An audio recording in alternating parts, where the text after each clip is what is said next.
नमस्कार, राम राम दोस्तों। मैं राज जी के YouTube चैनल पर आप सभी का तहे दिल से स्वागत करता हूं, अभिनंदन करता हूं।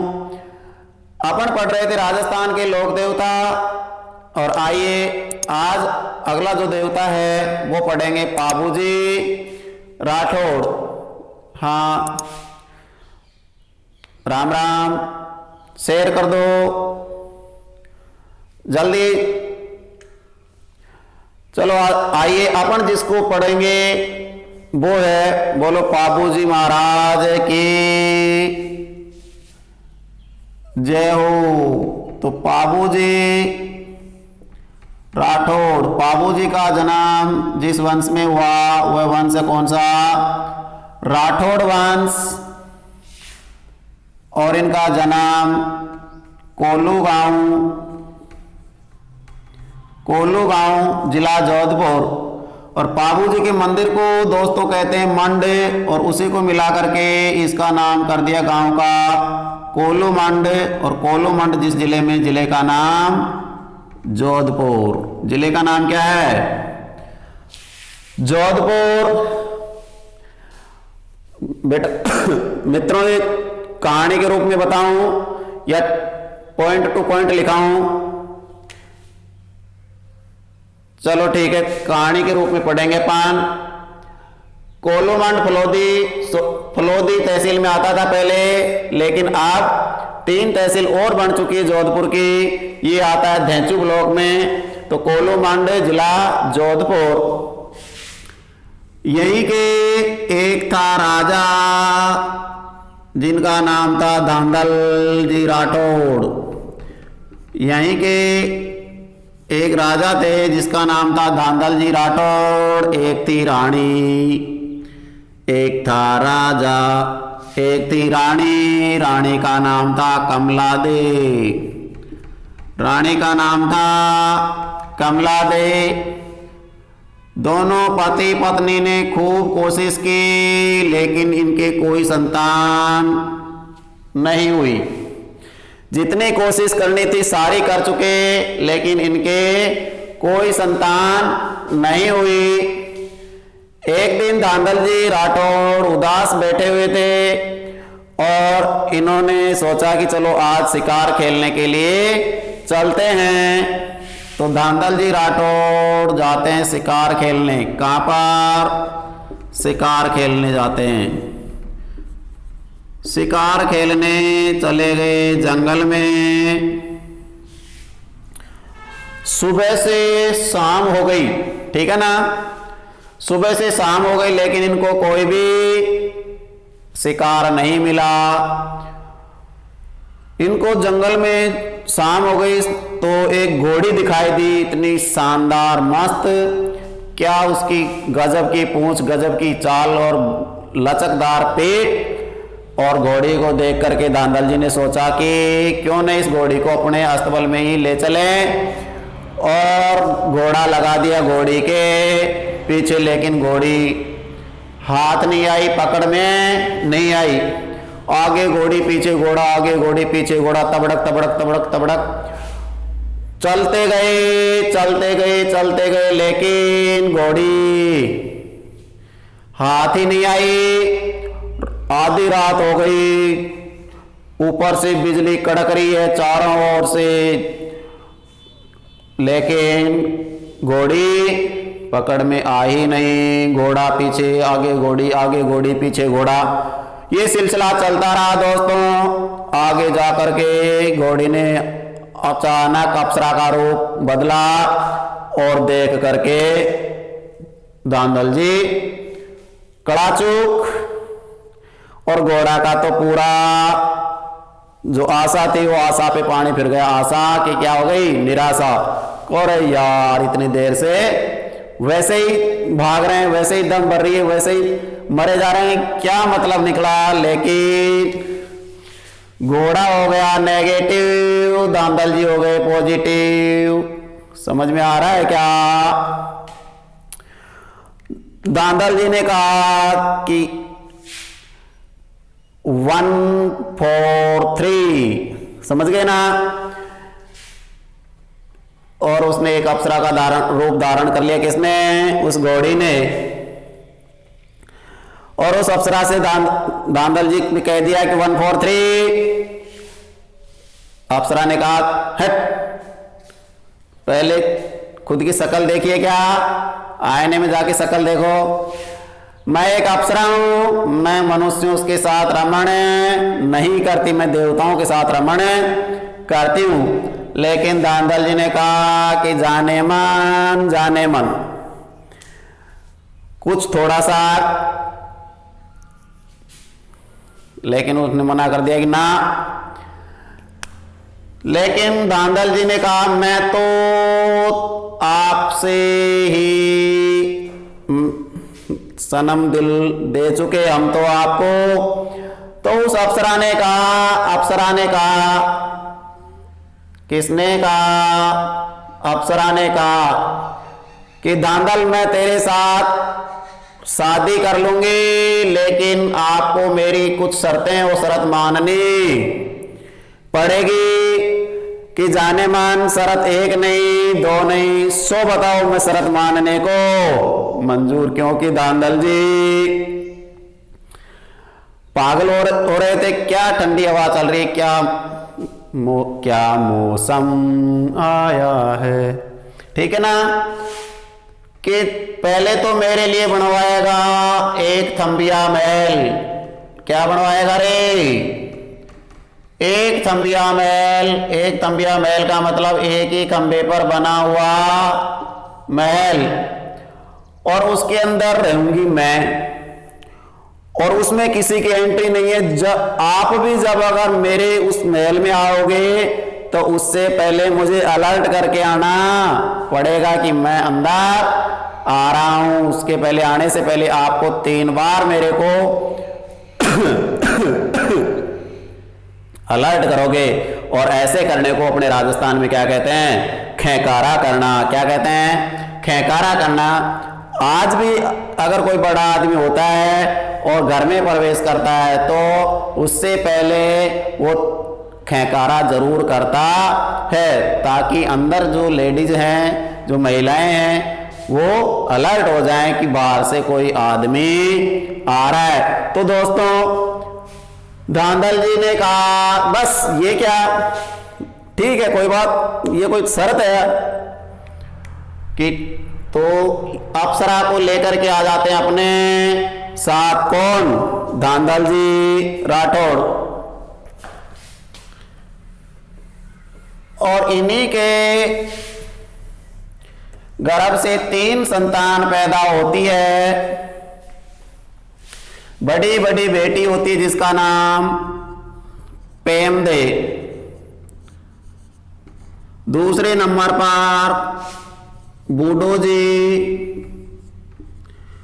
और तीसरे नंबर पर आज की जो कथा है उसके नायक हैं वो है पाबू जी।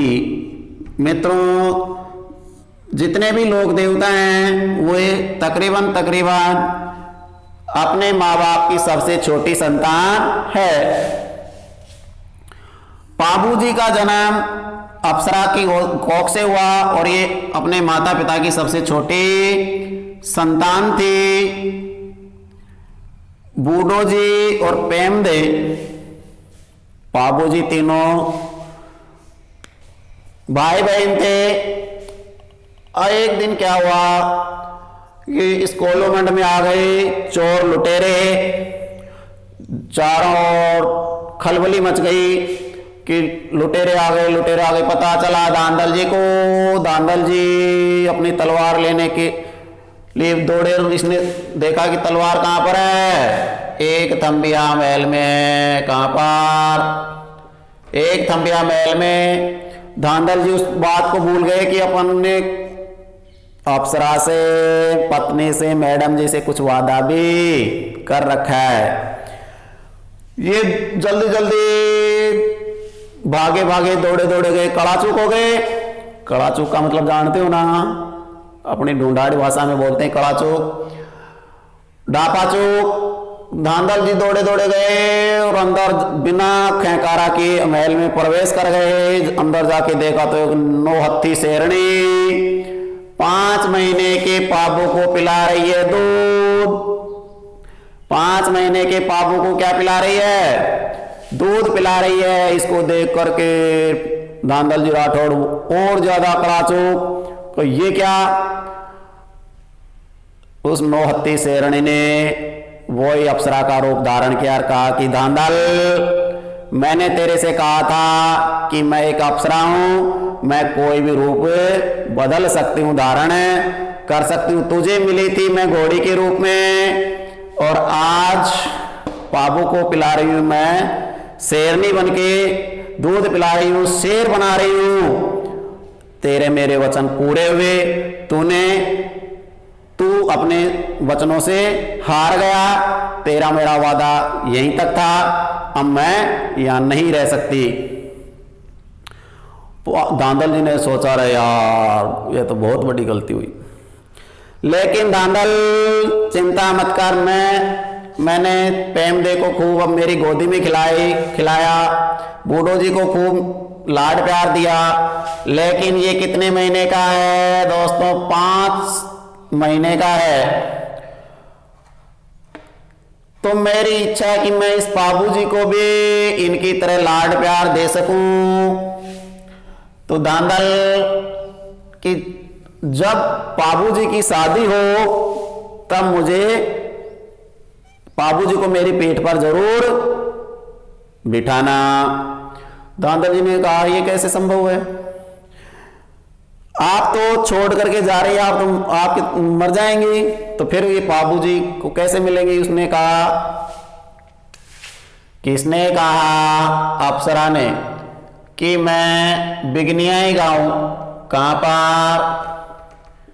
बिगनियाई गांव, जिला बाड़मेर।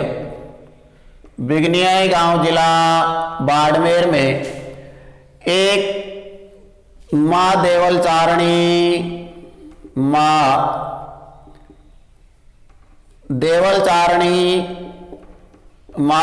चारणी के घर एक घोड़ी है, और वो घोड़ी है ना जो गर्भवती है, और उस गर्भवती जो घोड़ी है उसके जो गर्भ में जो बच्चा पल रहा है, उसी के अंदर मैं उसकी आत्मा में जाकर मैं प्रवेश लूंगी, और उसी की बच्ची बनकर मैं जन्म लूंगी। और वहां से वो घोड़ी ले आना किसके लिए? बाबूजी के लिए।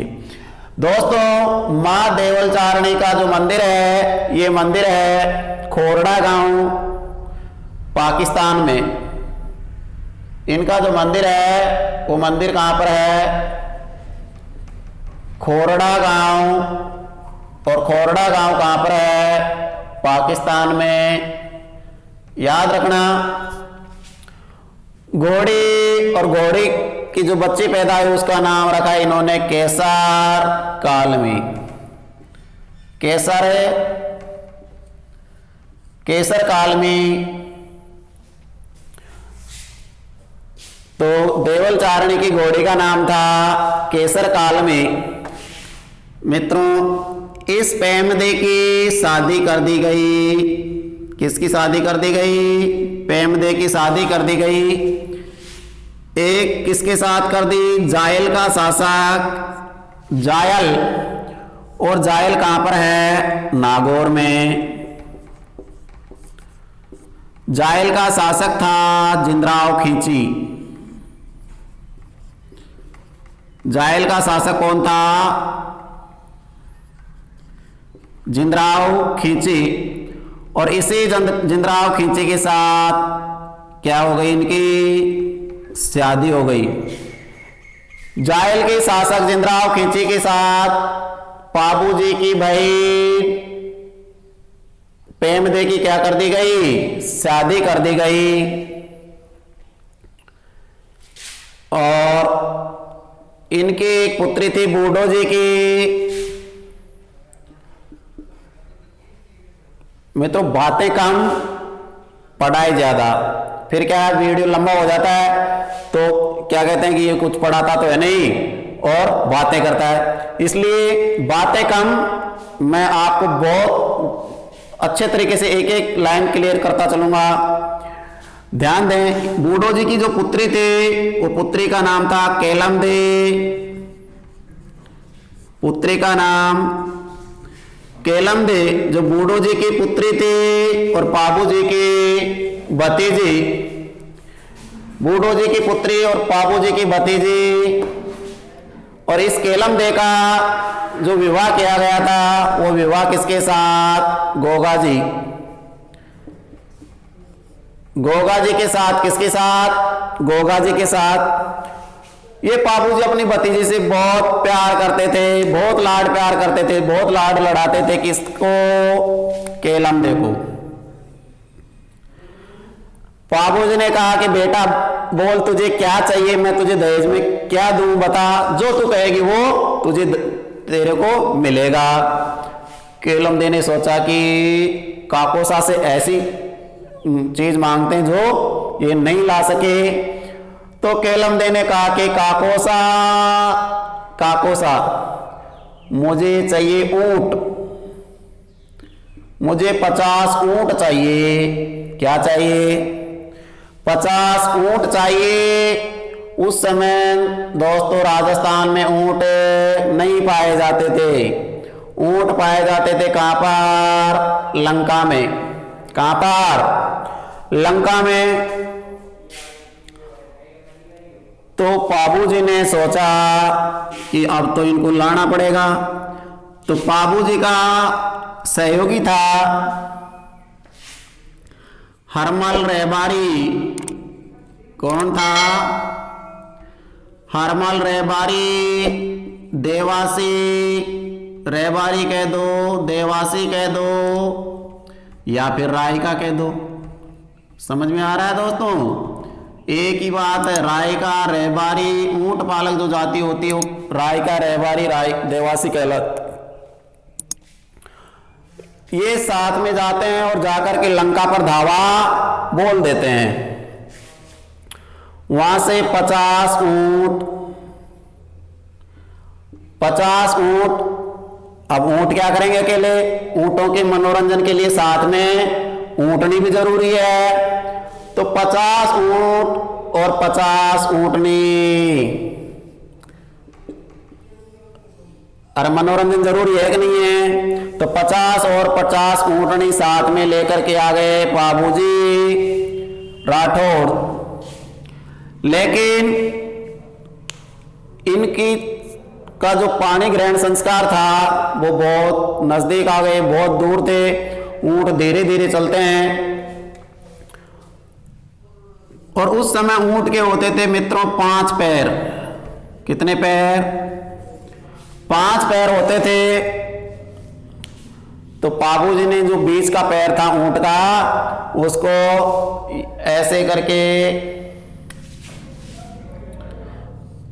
5 पैर होते थे।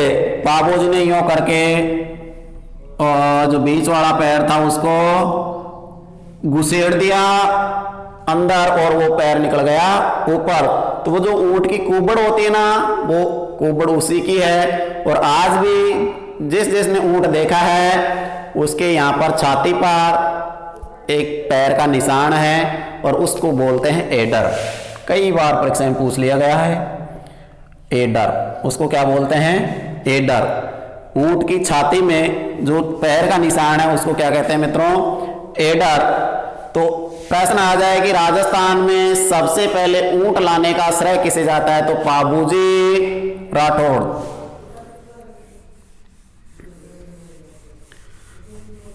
समझ में आ रहा है कि नहीं? आ रहा है तो कमेंट करें, बताएं, कमेंट लिखें। अब बाबूजी की शादी, बाबूजी की एंगेजमेंट हो गई, सगाई हो गई, शादी का समय आ गया। बाबूजी की जो शादी हुई कहां पर? अमरकोट। अमरकोट कहां पर है? सिंध। और सिंध कहां पर है? पाकिस्तान। अमरकोट और अमरकोट के सूरजमल की पुत्री अमरकोट, अमरकोट के सूरजमल की पुत्री फूलम दे, फूलम दे और इसी को कहते हैं सुप्यार दे, सुप्यार दे और इसी को कहते हैं शूर्पणखा की अवतार, शूर्पणखा की अवतार। किसको? फूलम दे, सुप्यार दे। देखो बाबू जी को क्या क्या कहते हैं, सुनो। लक्ष्मण का अवतार, किसका अवतार? लक्ष्मण का अवतार, लिख लो उपनाम, लक्ष्मण का अवतार। प्लेग एवं सर्रा, सर्रा रोग के रक्षक।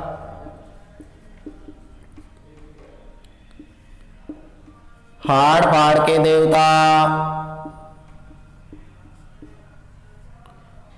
हाड़ फाड़ के देवता, ऊंटों के देवता।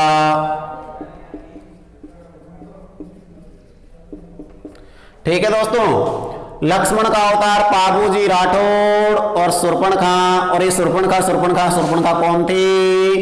रावण की बहन थी। कौन थी? रावण की बहन थी।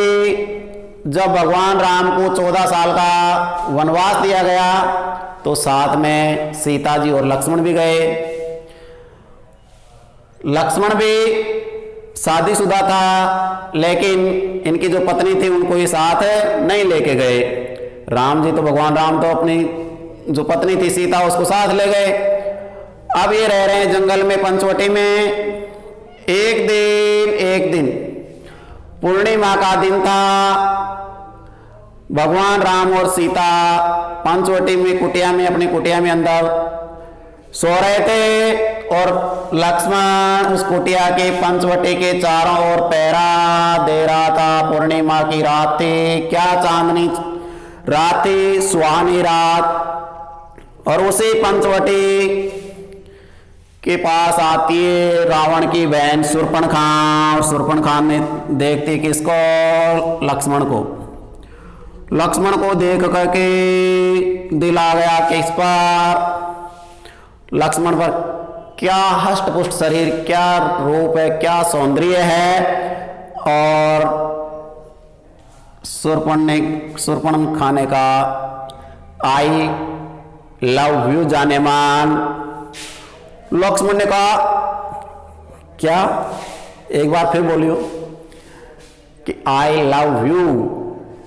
क्या क्या कहती है कि इस लाइन की सभी, इस रूट की सभी लाइनें व्यस्त हैं, कृपया दूसरी जगह संपर्क करें। कि ना हम दिल दे चुके सनम तुमको।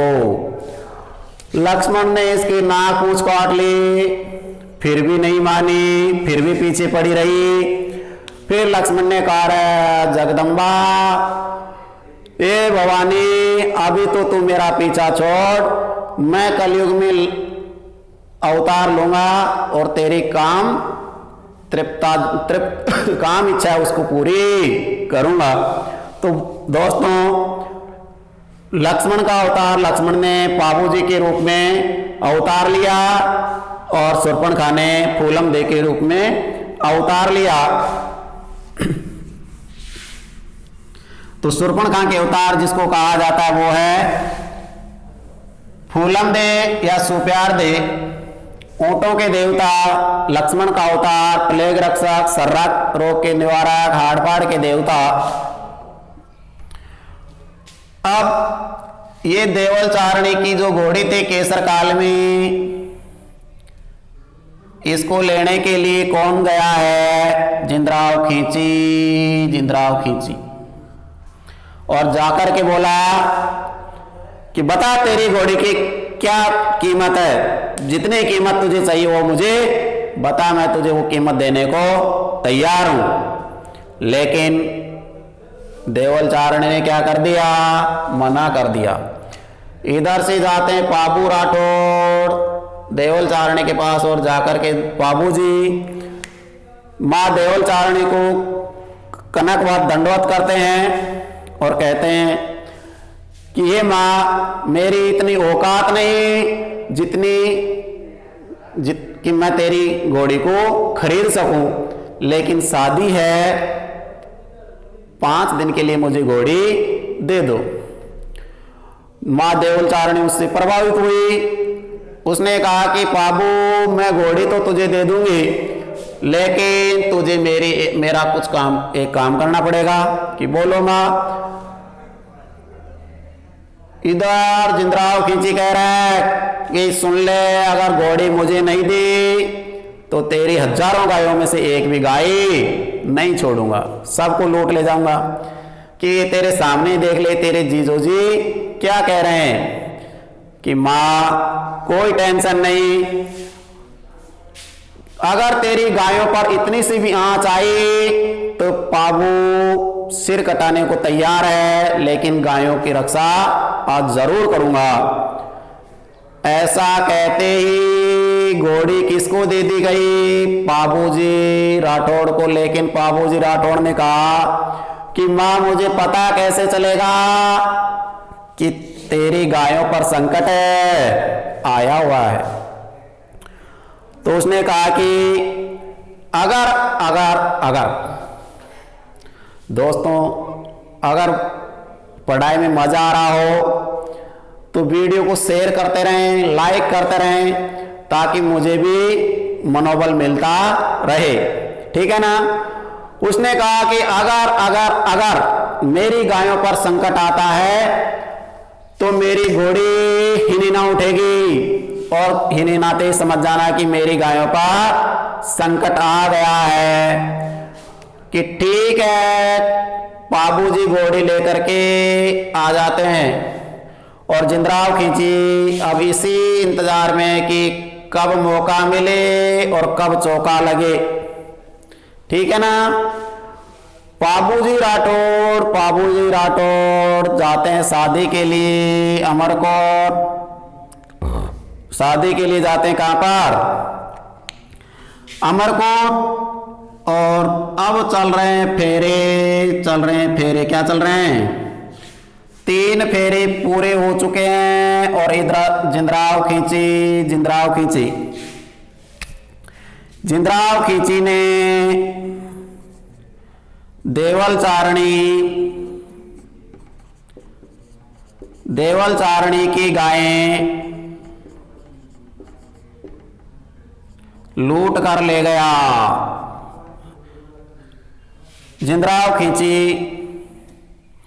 ने देवल चारणी की गायों को लूट कर ले गया। घोड़ी जोर से हिनना उठी तो बाबूजी अपने जो फेरे चल रहे थे, फेरों में से उठ खड़े हुए। 3 फेरे पूरे हो चुके थे, 4था फेरा चल रहा था। बाबूजी एकदम स्टैंड अप, और बीच में ही अपना जो गठजोड़ा था, गठजोड़ा समझते हो, पति पत्नी का जो जोड़ा था, गठजोड़ा जो बांध रखा था, उसकी ओढ़नी और उसके अंगूछे को जो गठजोड़ा है, उसको छोड़ करके बीच में ही खोल करके और आ जाते हैं, रवाना हो जाते हैं वहां से। कौन? बाबू राठौड़। और इधर से आता है जिंद्राव खींची, दोनों जीजा और साड़ा दोनों के बीच युद्ध होता है। युद्ध होने का स्थान है देचू, और देचू गांव जहां पर है वो है जिला जोधपुर में।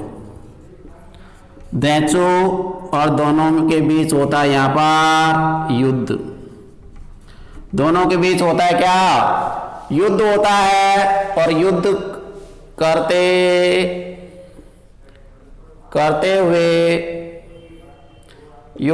हुए बाबूजी ने वीरगति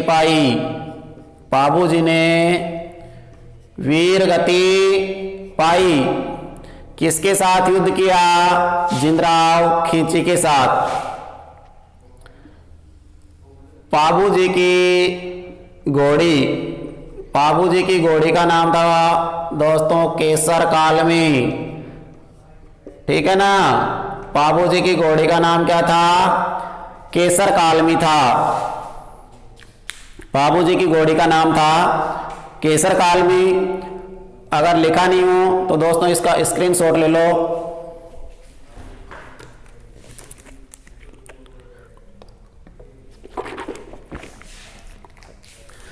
आइए आगे पढ़ते हैं पाबू जी से संबंधित।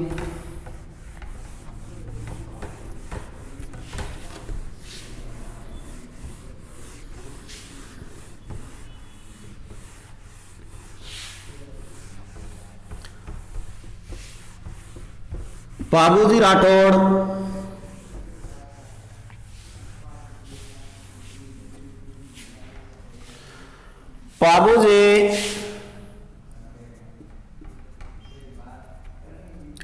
बाबूजी के फड़ बाँचते समय, बाबूजी की फड़ बाँचते समय रावण अत्था, कौन सा अत्था? रावण अत्था वाद्य यंत्र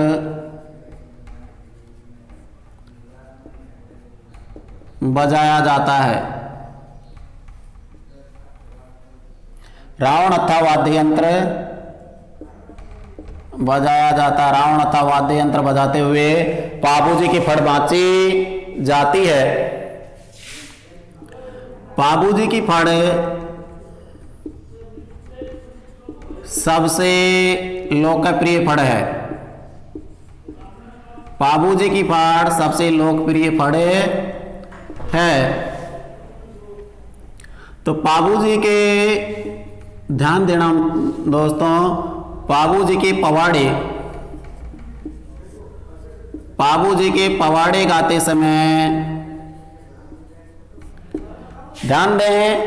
देखो फड़ को बाँचते हैं तब तो रावण था।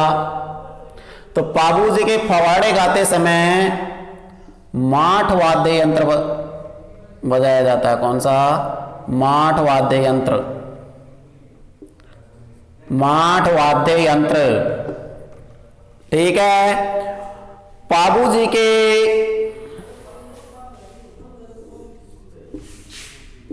मेले पर भक्तों द्वारा थाली नृत्य किया जाता है। थाली नृत्य किया जाता है। और इनके बाबूजी के सहयोगी थे दोस्तों चांदा, डामा और हरमल, ठीक है ना। ये डामा है ना जो बहुत ताकतवर था।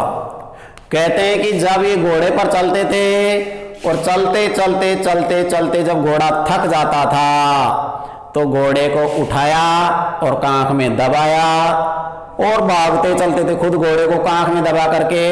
और जब घोड़ा आराम कर चुका होता था वापस घोड़े को कांख से बाहर कांख से उतार करके और वापस घोड़े पर सवार होकर के दौड़ने लग जाता था। इतना ताकतवर था डामा। तो चांदा, डामा, हरमल। आगे देखो,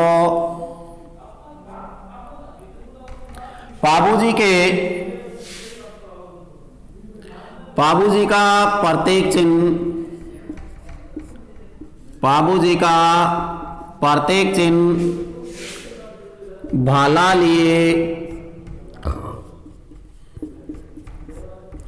भाला लिए अश्वारोही बाईं ओर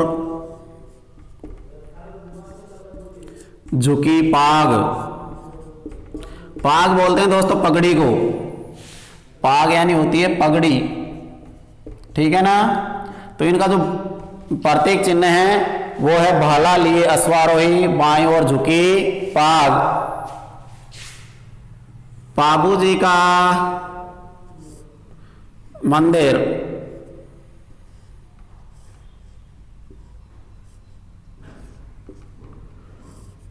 जिस जगह पर है वो है कोलूमांडे, जोधपुर में। कोलूमांडे जोधपुर में। और यहीं पर चैत्र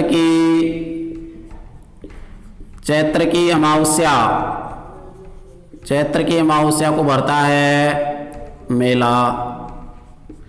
चैत्र की अमावस्या को भरता है मेला। कहाँ पर? कोलूमांडे जोधपुर में। और धेंचू गांव में बनी हुई इनकी समाधि। ये पाबूजी राठौड़। पाबूजी राठौड़ की जो घोड़ी थी, घोड़ी का नाम था केसर काल में। तो ये थे दोस्तों पाबूजी राठौड़। ये वीडियो आपको अच्छा लगा होगा तो दोस्तों वीडियो को सब्सक्राइब, लाइक, कमेंट और शेयर अवश्य करें। राम राम सब।